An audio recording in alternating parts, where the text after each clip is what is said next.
Hello again, friends. So, before we start today with the fairy tale I have chosen, I have a sincere question. The editor wrote really a book. It's a Cinderella story that she calls Morgan's Shoes. The cameraman thinks that I should read it to you. Here's my dilemma. It's a long story. I would have to do this over several videos, and it would just be the story.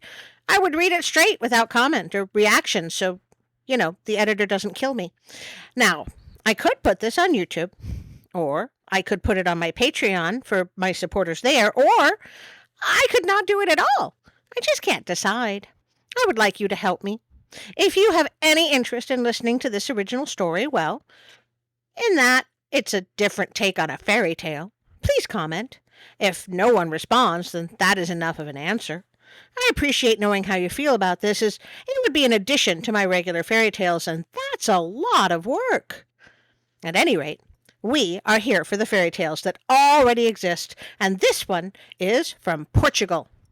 It's a request from CozyMossMoth, Foxy, a friend of the channel, and they delight in making me cringe. So be warned, today I bring you The Maiden with the Rose on Her Forehead. I feel like the cameraman is voting. So, once there was a prince and a princess who were brother and sister, and they were very great friends. The prince had a garden which no one was allowed to cultivate but himself. As it happened, he had to go to the war, and he was sorry to go because he did not like to trust anyone with the care of his own garden. His sister, however, said to him, "Dear brother, have no anxiety about your garden. Leave it to me, and I promise you that no one but myself shall look after it." The prince then departed, well pleased with his sister's arrangement.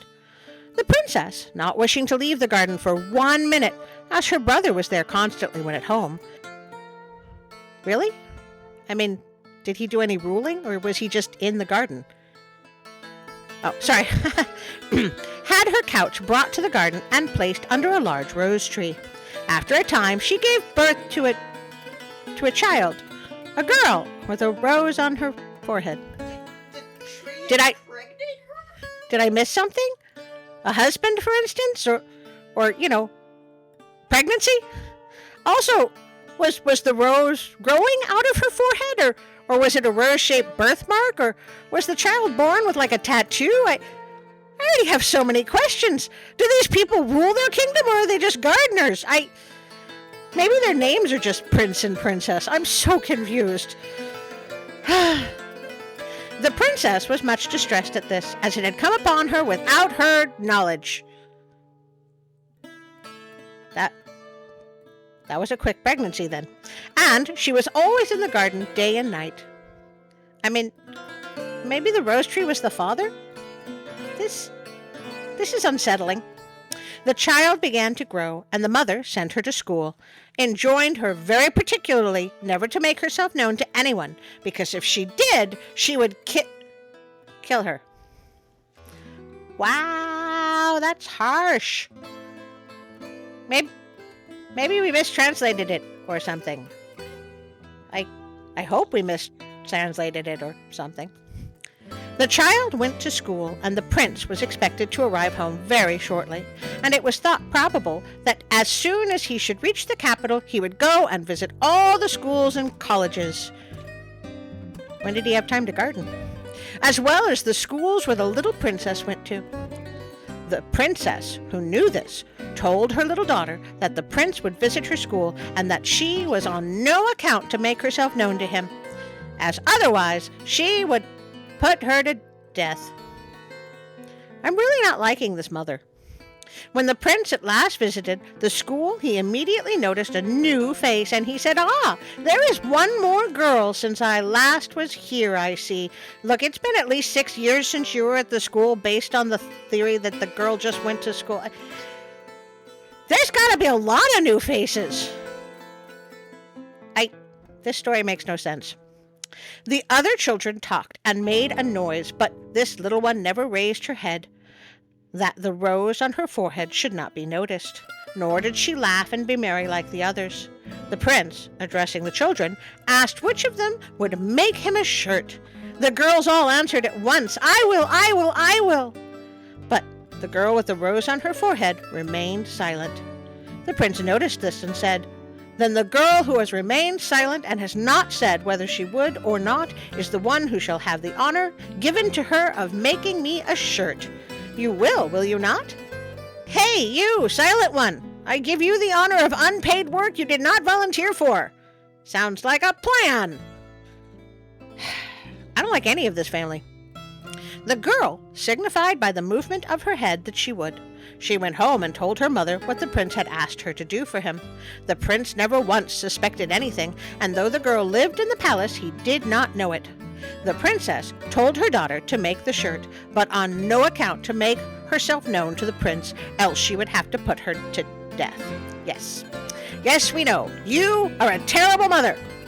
Maybe we should call you Mommy Dearest from this point on. The maiden went to school, set to work, and finished the shirt in one day. And when the prince came into the school, she gave him the shirt ready finished. He thanked her very graciously, and he found it very well stitched and finished. But he never once noticed that she had a rose on her forehead, as she always went about with her head covered. I wonder when baseball caps were invented. When the prince came into the palace, he told the princess that he had found a girl in the school who was very clever and handy at her needle, for she had made him a shirt in one day, which was beautifully finished. As the prince finished saying this, a man passed by the palace selling and crying out, "Cherries!" He called the man and bought of him the basket full of cherries. He then took them to the school and gave them to the girls. They all began eating the fruit, much pleased, and it was only the maid with the rose on her forehead that did not attempt to partake of them. The prince, perceiving it, asked her, "Well then, will you not taste some?" She made a sign that she would not have any. The prince, surprised at not having ever heard her speak, inquired of the mistress, "Is this little girl mute?" The mistress replied, "She is very shy, and if anyone endeavors to make her speak or take any notice of her, she immediately begins to cry." "Of course she does. She's traumatized." The girls all began to play with the cherries and began to throw them about in their fun. But where should one of them fall but on the little girl's head, who had the rose on her forehead? Next day, when Mommy Dearest combed her hair to go to school, finding a cherry entangled in it, she said to her, "Ah, tyrant! I see you have made yourself known."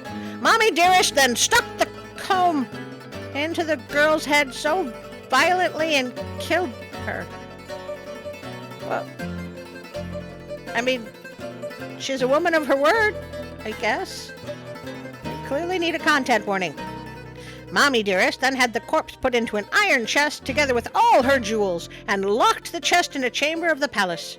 But after a while, from remorse and grief at what she had done to her poor daughter, Mommy Dearest pined away and died. I'm not sorry. Before Mommy Dearest died, she gave the prince the key of the room, telling him never to touch anything in it. The brother, in order to comply with the princess's injunction, took special care to keep those keys separate. Mommy Dearest died after she had said this. The prince, feeling lonely, now decided to marry, and gave his wife all the keys, at the same time telling her that she could open every door she liked, except the one leading to the room which his sister, the princess, had asked him before she had died never to examine. Well, that's a recipe for disaster. As the prince went one day to hunt, his mother-in-law, who lived with them in the palace, had a great wish to open this room. But her daughter told her not to do so, because the prince had enjoined her not. The mother then said that if the prince objected to having the room opened, it was because it contained something of which he wished to conceal from her. Yeah, sure, why not? There can't be any other possible reason. At last she insisted so much upon it that she obtained the key of the room and opened it. They both went in, and the first thing they saw was a large iron chest. The mother then said, "Ah, I shall see what we can find in that large iron chest."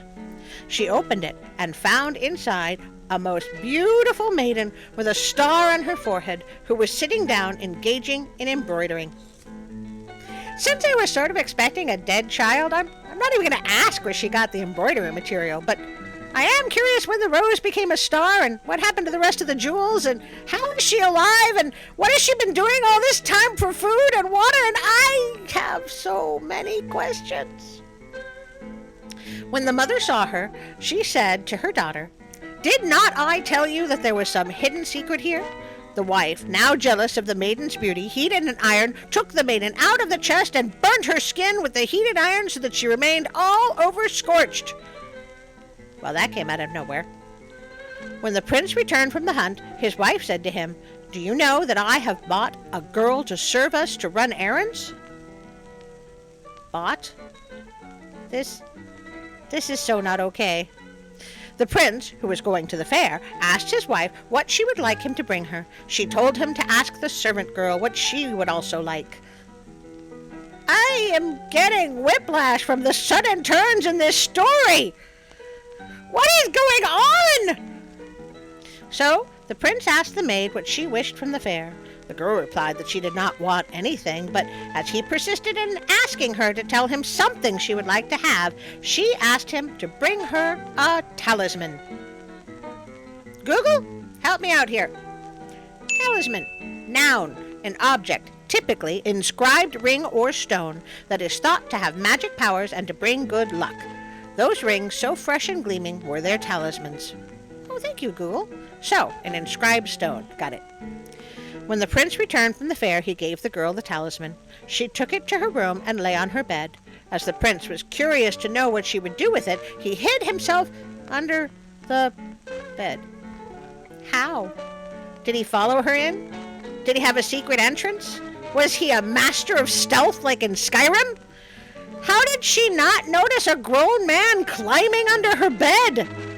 The girl began to tell her history to the stone, saying, "Oh, talisman, I am the daughter of a princess, sister to the prince. My uncle, who lives in this palace, is married, and he does not know that I am his niece, for I was kept spellbound in an iron chest, and his wife and her mother burnt my skin all over with a hot iron, and I remain scorched and browned."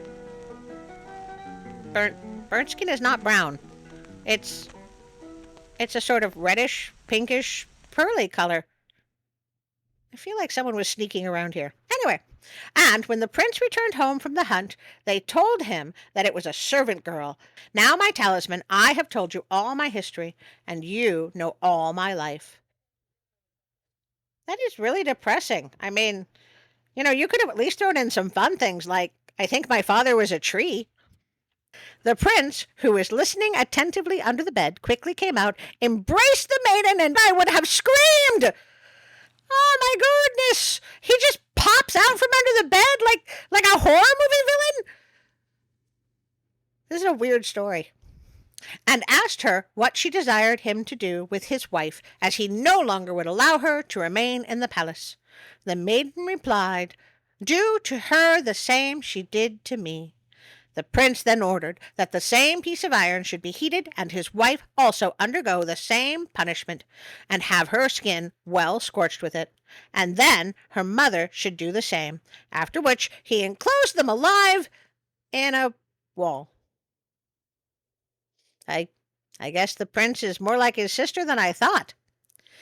He lived in the palace with his niece, and never more entertained the idea of marrying. And the line of that family died out, and no one was upset by this in the slightest. Wow! Who are these people? CozyMossMoth, friend of the channel? I may have to start putting your requests over with the Hans Christian Andersen stories. Have you considered therapy? Why do you do this? Surely there must be happier stories you can read. I mean, still, this was the first Portuguese story I've ever read, and that's kind of cool, but still. Ugh. Here we are again at the end of another video, and as always, I ask you to like, share, and subscribe. We are still such a tiny channel, but I have dreams of being bigger. At least a little bit bigger. There is also the notification bell, and remember that every so often YouTube will alter things so that if you're not getting notified, they've probably unselected you. So just check your settings. I would like to thank Pixabay.com for all the wonderful sounds and images that can be found there. Patreon gets you access to my bloopers and some other fun things. Facebook gets you to my terrible haikus. And, well, let's be honest, Instagram currently doesn't do much, but I keep thinking when I have time I will start posting there too. I also have a bridge in New York I'm willing to sell you. Pretty cheap, too. I cannot tell you enough how much your continued support means to me and how much I appreciate you all. Thank you for spending your time with me. And now for a special thank you to my Patreon supporters. So this thing is supposed to take me to amazing locations? Yep. Are you sure? Yep. Hey, really? Yep.